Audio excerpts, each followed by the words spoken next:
Baginda Rasulullah sallallahu alaihi wasallam didatangi oleh beberapa anak-anak muda ke Madinah yang mereka berasal daripada wilayah-wilayah yang berbeza-beza.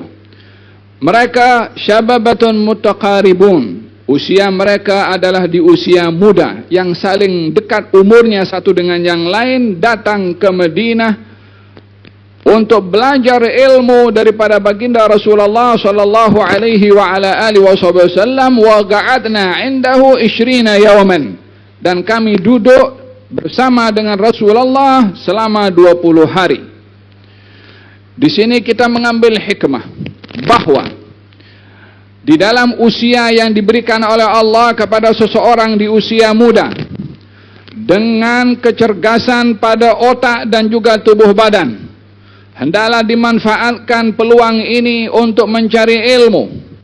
Sebabkan oleh kerana bila terlepas peluang untuk mencari ilmu di saat orang mendapatkan kesempatan tersebut, tiada kerugian yang lebih besar kepada orang tersebut, melainkan bila terlepas peluang mencari ilmu di usia dia masih sehat. Oleh sebab itu dikatakan oleh Al-Imam Asy-Syafi'i dalam bait syairnya, mengatakan, wa man fatahu ta'lima waqta syababihi fakabbir alaihi arba'an liwafatihi.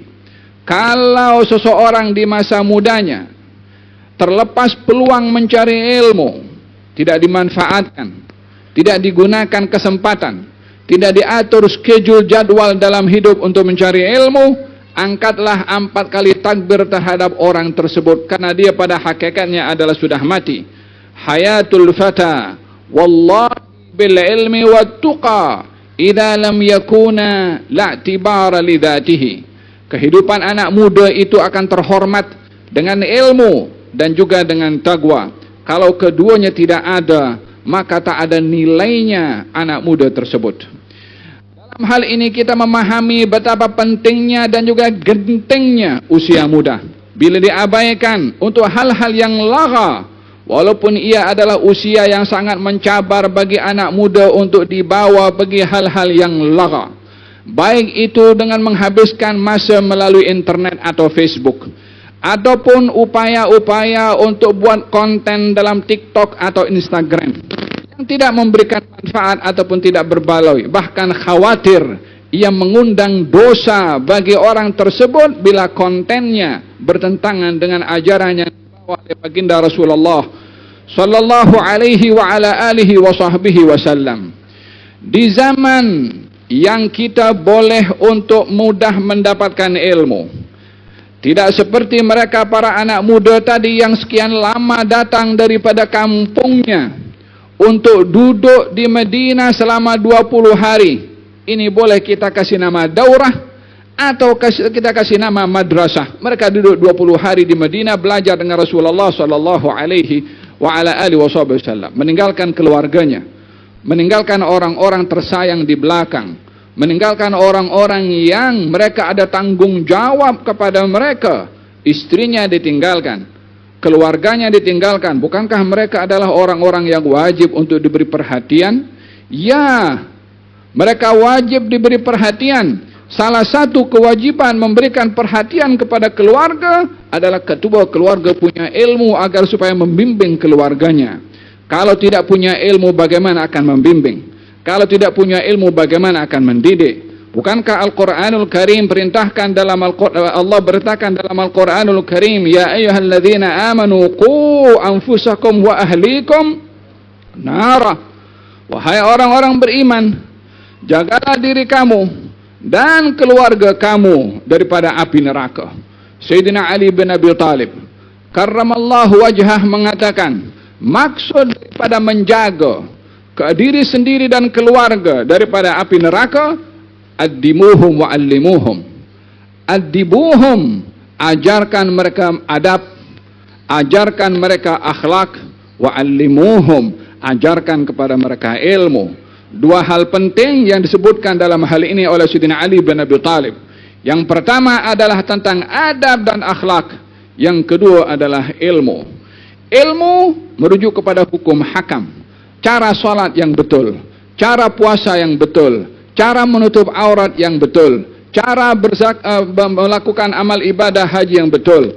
Apa yang diwajibkan oleh Allah Subhanahu wa taala ke atas individu yang itu terkait dengan hukum hakam syara, wajib kita belajar ilmu tersebut supaya ibadah kita menjadi sah. Tapi yang penting adalah addibuhum. Kalau addibuhum didahulukan adab dulu oleh beliau. Addibuhum wa allimuhum. Ajarkan mereka adab, kemudian ajarkan mereka ilmu. Didahulukan adab, didahulukan akhlak, kemudian ilmu hukum hakam yang lainnya sesuai dengan perintah Allah Subhanahu wa taala di dalam Al-Qur'anul Karim. Laqad mannallahu 'alal mu'minina idh ba'atha fihim rasulan min anfusihim yatlu 'alaihim ayatihi wa yuzakkihim wa yu'allimuhumul kitaba wal hikmah. Allah telah menganugerahkan kepada orang-orang beriman seorang rasul bahagia daripada diri mereka, membacakan ayat-ayat Allah, mensucikan hati dan jiwa, akhlak, wa yu'allimuhul kitab wal hikmah, mengajarkan ilmu yang ada dalam kitab yakni Al-Qur'an dan juga hikmah yang ada di dalam hadis. Didahulukan tazkiyah terkait dengan adab dan juga akhlak, kemudian ilmu. Demikian di dalam Al-Qur'anul Karim, demikian yang diajar oleh Rasulullah, demikian juga yang disampaikan oleh para sahabat, oleh Sayyidina Ali bin Abi Thalib karramallahu wajha ketika menafsirkan ayat tersebut, adab dan juga ilmu. Berapa ramai daripada anak-anak muda yang belajar, mungkin ilmunya tinggi dalam pelbagai macam bidang, mungkin mendapatkan grade yang tinggi dalam pelbagai macam bidang, akhlaknya tidak ada, sopan santunnya pada orang tua tidak ada, adabnya kepada sekeliling tidak ada. Yang ada ilmu boleh disampaikan, adabnya tidak wujud. Diajarkan dalam hal ini adab dan ilmu berseiringan. Demikian perintah di dalam Al-Qur'anul Karim untuk mengajarkan tentang ilmu dan juga adab yang ia tidak mungkin diambil kecuali daripada orang yang berilmu dan juga orang yang beradab juga. Tidaklah mungkin ilmu dan adab boleh didapat hanya melalui internet atau sumber informasi yang mudah kita dapat. Kalau kita bandingkan untuk kita mendapatkan maklumat di zaman ini dan juga di zaman dulu, alangkah sukarnya orang itu untuk mendapatkan ilmu pada zaman dahulu. Satu orang akan menempuh jalan 1 bulan untuk mendapatkan 1 hadis, akan kembali juga 1 bulan hanya mendapatkan 1 hadis. Hari ini kita hanya tekan button saja dalam kita punya handphone. Sekian banyak hadis yang kita mahu, sekian banyak juga yang terpapar dalam screen untuk kita mendapatkan maklumat. Pada masa dahulu, untuk pergi ke suatu tempat dan untuk belajar kepada seorang guru, menghabiskan masa. Ini sahabat ini belajar dengan Rasulullah SAW berapa hari perjalanan daripada rumahnya sampai menginap di rumah Nabi atau di tempat yang disediakan oleh Nabi selama 20 hari, tinggalkan keluarganya tanpa dapat kontak. Bukan ada video call macam sekarang kita lepas rindu boleh untuk kontak kita punya keluarga. Zaman hari ini kita naik kapal terbang kemana kita akan pergi 8, 9, 10 jam, 12 jam. Ya Allah, paling cepat 20 jam, paling lambat pun 20 jam. Dalam keadaan senang, ada aircon, boleh makan sedap, tanpa panas wala apa. Tapi coba kita bandingkan tentang apa yang dicapai oleh orang dulu, dengan kesukaran mereka untuk mendapatkan ilmu, dengan apa sampai yang dicapai oleh zaman sekarang dengan kemudahan ilmu yang kita boleh dapat. Ianya adalah terkait dengan 2 perkara. Yang pertama tentang rijalul ilm, orang-orang yang betul-betul berilmu, yang memiliki 2 hal penting, ilmu dan juga adab serta akhlak. Yang kedua adalah tentang barakah pada ilmu. Demikian yang kita lihat pada catatan dan tulisan ulama-ulama terdahulu. Hingga hari ini semua orang mengkaji. Siapa yang tidak membahas tentang ilmunya Imam Syafi'i? Siapa yang tidak membahas tentang ilmunya Imam Malik dalam kitab Al-Muwatta? Siapa yang tidak membahas dan merujuk kepada kitabnya Imam Ahmad dalam kitab Al-Musnad dalam hal hadis? Siapa yang tidak merujuk kepada kitabnya Imam Nawawi dalam bab fiqh dan juga kitab Adhkar serta Riyadhus Shalihin yang tersebar di mana-mana, hidup ratusan tahun yang lalu sebelum kita? Mana ada kitab yang setelah mereka daripada kurun-kurun yang baru ini mempunyai rujukan dan barakah pada catatannya seperti mana ulama-ulama yang terdahulu? keikhlasan mereka mencari ilmu, ketelusan mereka mencari ilmu, dan juga semangat mereka mencari ilmu, dan tepat kepada orang yang ambil ilmunya daripada mereka. Itulah kejayaan seseorang untuk mendapatkan ilmu. Di akhir zaman, baginda Rasulullah sallallahu alaihi wa ala alihi wasallam bersabda, "Inna min asyratis sa'ah," di antara tanda-tanda hari kiamat, "an yurfa'al ilm," ilmu akan diangkat, ilmu akan dicabut, wa yakthur al jahal, dan akan banyak kejahilan. Dengan banyaknya university, dengan banyaknya graduation daripada pelbagai macam bidang, dengan mudahnya kita mendapatkan ilmu. Dalam kita punya handphone, kita boleh simpan puluh ribu kitab yang kita ingin simpan, walaupun yang dibaca mungkin 1-2 sahaja, tapi kita boleh simpan. Kita khawatir tergolong daripada golongan orang-orang yang difirmankan oleh Allah Subhanahu wa taala, "Mathalul ladzina hummilut taurata thumma lam yahmiluha kamathalil himar yahmilu asfara." Perumpamaan orang-orang yang diturunkan kepada mereka kitab, yaitu kitab-kitab sebelum Al-Quranul Karim, daripada kitab Taurat, dibaca tidak, bila dibaca tidak dipahami, bila dibaca dipahami tak diamalkan. Katanya umpamanya adalah keledai bawa kitab. Apa yang boleh paham itu keledai kalau yang dibawa hanya kitab? Kalau sekedar hanya membawa sahaja. Demikian tanggung jawab kepada ilmu yang dicari, bukan sekedar dihadiri, bukan sekedar didengar, tetapi dihayati, difahami, dan juga diamalkan. Jika tidak, maka ia akan tergolong daripada orang-orang yang tergelincir kepada tanda-tanda hari kiamat, kehilangan peluang untuk mendapatkan ilmu. Diangkatnya ilmu oleh Allah Subhanahu wa taala bukan karena tak ada wasilah untuk belajar, imma dengan meninggalnya para ulama as-sadiqin, atau dengan adanya orang-orang yang bukan ahli dalam ilmu, tetapi diambil ilmu kepada mereka, sehingga dengan demikian yang ada hanya suratul ilm, gambaran ilmu, zahir ilmu, hakikat ilmunya tidak ada. Banyak dihafal, amal tak ada. Berapa banyak orang yang mengetahui tentang hadis, tentang mengumpat, yang tahu apa bahayanya, tapi mengumpat hari-hari. Berapa banyak orang yang tahu dosa orang mengaibkan orang lain, dia boleh ambil gambar dan dia aibkan dekat Facebook atau TikTok, dia mengaibkan orang lain. Apakah ini ilmu yang dia belajar sehingga tidak dapat diimplementasikan dalam kehidupannya? Baginda Rasulullah sallallahu alaihi wa ala alihi wasallam bersabda di dalam hadisnya, tanda-tanda hari kiamat an yurfa'al ilm, ilmu diangkat. Dikatakan dalam hadis Nabi Muhammad sallallahu alaihi wa alihi wasallam menafsirkan akan hadis ini, innallaha la yantazi'ul ilma intiza'an, Allah tak akan mencabut ilmu yang sudah diturunkan. Wa innama dhahabal ilmu bidhahabil ulama, akan tetapi ilmu itu akan hilang dengan meninggalnya para ulama. Kalau ulama sudah meninggal dunia, dhahaba bima ma'ahu minal ilm, ilmunya dibawa sekali ke alam kuburnya, karena ilmu itu di dada, bukan di tulisan. Kalau sudah meninggal para ulama, maka yang ada ru'usan juhalan idza su'ilu aftau bighairi ilmin fadallu wa adallu. Kalau ulama sudah meninggal dunia, yang ada adalah orang-orang yang bodoh, yang kalau ditanya jawab ikut punya suka, dia sesat dan menyesatkan orang lain. Hari ini bila kita ada masalah, siapa yang kita tuju untuk kita soal? AI. Atau kita masuk dalam Google apa punya soalan, atau chat GPT, kita ambil informasi di situ. Apa guna orang alim yang ada untuk didatangi? Apa yang akan berlaku kalau itu semua menjadi rujukan? Majelis ini adakah akan ada yang hadir? Kalau dia boleh buat di rumah, cukup dengan Syekh chat GPT.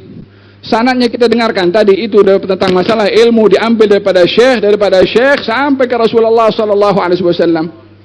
Al-isnadu minad din. Laula al-isnad laqala man sya' ma sya'. Sanad itu bahagian daripada agama. Kalau bukan karena sanad, semua orang boleh bercakap. Macam zaman kita sekarang. Dalam hal kedokteran, kita mesti rujuk kepada pakar. Dalam hal bangunan, mesti rujuk kepada pakar. Dalam hal ekonomi, kita mesti rujuk kepada pakar. Dalam hal manajemen, kita rujuk pada pakar. Kecuali dalam hal agama, semua pakar. Mahu orang di tepi jalan akan bercakap. Mahu orang itu bidangnya apa akan bercakap. Mahu dia dalam bidang background apapun juga akan bercakap. Seakan-akan agama ini tak ada qawaid, tak ada metodologi, tak ada apa-apa manhaj. Sementara ia adalah merupakan ilmu tertinggi yang turun daripada langit kepada para anbiya dan juga para rasul. Oleh sebab yang demikian, ia menjadi satu tanggungjawab kepada kita semua untuk memanfaatkan peluang yang diberi oleh Allah dengan umur yang ada, mencari ilmu daripada orang-orang yang mempunyai ilmu dan dimanfaatkan ilmunya. Demikian dalam hadis tadi, baginda Rasulullah didatangi oleh 20 orang. Dan 20 orang itu oleh beberapa anak-anak muda duduk di tempat Nabi 20 hari. Tidak lain dan tidak bukan meninggalkan keluarganya, tanggung jawabnya. Mereka tak ada kerja ke? Mereka tak pikir nak kasih makan kepada keluarganya? Of course dipikir. Mesti. Tetapi bukanlah tanggung jawab itu semua mengabaikan, mengetepikan tanggung jawab mencari ilmu, yang itu bahagian daripada tanggung jawab yang lebih wajib daripada nafkah zahir yang diberikan kepada keluarga.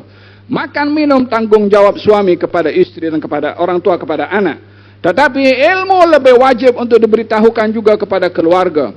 Bukankah itu yang menjadi tanggung jawab yang disebutkan oleh Allah Subhanahu wa taala di dalam Al-Qur'anul Karim, ketika para sahabat sibuk mencari rezeki, bekerja, mereka mencari rezeki untuk keluarga. Ditegur oleh Allah karena ramai daripada mereka tak mengambil peluang untuk belajar kepada Rasulullah. Falaula nafara min kulli firqatin ta'ifatun minhum liyatafaqahu fid din. Bukankah sepatutnya ada di antara kamu kelompok yang menghabiskan waktunya untuk bertafakuh, belajar agama? Jangan semua pergi kerja. Kalau semua pergi kerja, pagi sampai malam, siapa yang akan belajar daripada Rasulullah? Itu ilmu siapa akan menyampaikan? Ianya adalah bukan bermakna tinggalkan kerja, tetapi meletakkan neraca kayu ukur bila kita bekerja, bila kita mencari ilmu. Yang kedua-dua adalah satu kewajiban kepada diri sendiri untuk tidak meminta kepada orang, dan juga kepada keluarga untuk memberi nafkah, juga tanggung jawab ilmu untuk benar dalam beribadah bagi diri sendiri. Ilmu untuk diajarkan kepada keluarga sebagai tanggung jawab mengajarkan kepada keluarga apa yang diwajibkan oleh Allah Subhanahu wa taala kepada mereka. Demikian anak muda itu meninggalkan keluarganya untuk belajar. Istrinya tak membebel ke? Istrinya tak marah ke? 20 hari ditinggalkan. Hari ini kalau salah satu daripada suami istri balik lewat daripada majlis ilmu, macam-macam komen. Kecuali kalau dia pergi tempat lain, kalau dia pergi lepak umum kosong, kalau dia pergi tempat-tempat yang tak elok. Bila hadir tempat-tempat yang elok, patutnya disokong. Baik itu istri yang pergi dengan cara yang betul, tanpa mengabaikan hak suami, atau si suami yang pergi, dibahagikan bagaimana waktu untuk pergi majlis, bagaimana waktu untuk keluarga. At-tawazun, keseimbangan penting. Oleh sebab itu dalam hadis ini, baginda Rasulullah sallallahu alaihi wasallam 20 hari menerima mereka. Kata mereka yang duduk bersama dengan Rasulullah, wa kana Rasulullah sallallahu alaihi wasallam rahiman rafiqan. Dia adalah penyayang dan dia adalah sebaik-baik teman. Sifat yang diberikan oleh anak-anak muda itu ketika 20 hari bersama dengan Rasulullah. Wallah 20 hari itu sebaik-baik masa dalam kehidupan mereka. Jangankan 20 hari, hatta 1 hari. Sebahagian sahabat tengok Nabi dalam hidupnya sekali saja. Badui datang daripada kampung, datang kepada Rasulullah. Ya Rasulullah, saya datang ke sini bukan mudah. Susah jauh. Saya nak engkau pesankan kepada satu amalan yang kalau saya balik tak jumpa lagi, cukuplah dengan amalan itu. Diajarkan beberapa surat dalam Al-Quran, dia balik lagi. Mungkin tak jumpa dengan baginda Rasulullah sallallahu alaihi wasallam. Bukan hanya syarafun nazar, bukan hanya terhad kepada mata yang terhiasi melihat wajah yang terindah itu, tetapi husnul murafaqah, bersama, berteman, melihat, bersohbah dengan baginda Rasulullah sallallahu alaihi wa ala alihi wasallam. Dijadikan alat untuk kita dapat belajar ilmu, bukan hanya duduk mendengar, tapi bersuhbah dengan orang yang kita ambil ilmunya. Mereka bersuhbah dengan Rasulullah 20 hari. Belajar dengan baginda Rasulullah, tengok macam mana Nabi keluar, macam mana Nabi masuk, macam mana Nabi menyampaikan, macam mana Nabi salam, macam mana bangun tidur, bangun duduknya diperhatikan oleh mereka. 20 hari melihat Rasulullah rahim. Rahim menyayangi kepada yang lebih muda. Rahim sikapnya sopan. Rafiq menjalankan tugas persahabatan. Bukan hanya sebagai orang yang lebih tua sayang kepada yang lebih muda, tetapi beliau sallallahu alaihi wasallam menghargai anak-anak muda tadi sehingga mendekat kepada mereka seakan-akan teman yang rapat dengan mereka. Demikian sikap yang ada kepada Rasulullah dalam memberikan perhatiannya kepada mereka yang mencari ilmu, disayangi dan juga rapat perhubungan seakan-akan sahabat yang sebaya dengan mereka anak-anak muda. Sifat itu yang diberikan oleh anak-anak muda itu kepada baginda Rasulullah sallallahu alaihi wa ala alihi wasallam. Hatta kata mereka ini yang menceritakan tentang keberadaan bersama dengan Rasulullah selama 20 hari. Hatta ishtakana, sehingga mulalah kami ini rindu kepada ahli keluarga kami. 20 hari tak jumpa.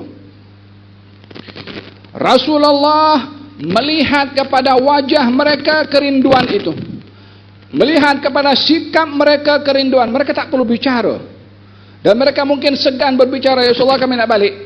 Siapa yang lepaskan peluang duduk dengan Rasulullah sallallahu alaihi wasallam? Bukan jauh 20 hari, bukan 20 tahun. Wallah, kalau berapapun masa duduk dengan baginda Rasulullah, tidak ada siapa orang yang kenyang duduk dengan baginda Rasulullah, melainkan akan duduk selalu.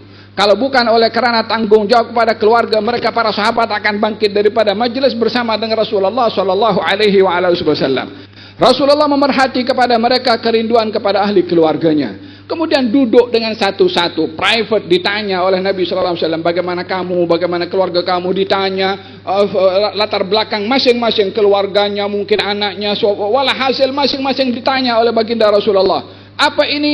Husnut tafaggud, mengambil tahu keadaan masing-masing daripada orang yang belajar, mengambil berat masing-masing yang datang untuk mencari ilmu. Oleh sebab yang demikian, bila seseorang datang pergi majlis ilmu, hendaklah ia dihargai kehadirannya karena mencari kebaikan yang akan diberikan oleh Allah Subhanahu wa taala. Mengambil berat, melayan pada mereka, menghargai pada mereka, hatta terkadang daripada mereka ada orang yang kurang sopan. Apa nak dibandingkan dengan apa yang kita hadapi daripada mereka yang datang untuk mencari ilmu? Mungkin sikap yang tidak sopan, mungkin sikap yang kurang menyenangkan, mungkin degil. Nak dibandingkan dengan apa yang dihadapi oleh Rasulullah sallallahu alaihi wa ala alihi wasallam. Beliau tengah berkhutbah, satu orang berdiri, "Ya Rasulullah, hari kiamat bila?"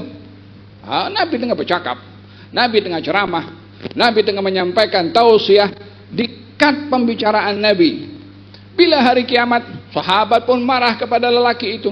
Nabi memberikan isyarat supaya duduk. Selesai, baru ditanya, mana tadi orang yang bertanya itu? Berdirilah orang itu. Ana ya Rasulullah. Kata Nabi, apa yang kamu persiapkan untuk hari kiamat? Katanya, ya Rasulullah, saya tak banyak amal, tapi saya adalah orang yang dipenuhi cinta pada Allah dan Rasulnya. Kata Nabi, anta ma'aman ahbabta, kamu akan bersama dengan orang yang kamu cintai.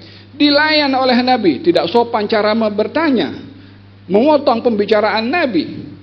Yang lain datang ke masjid Rasulullah, salat bersama dengan Rasulullah.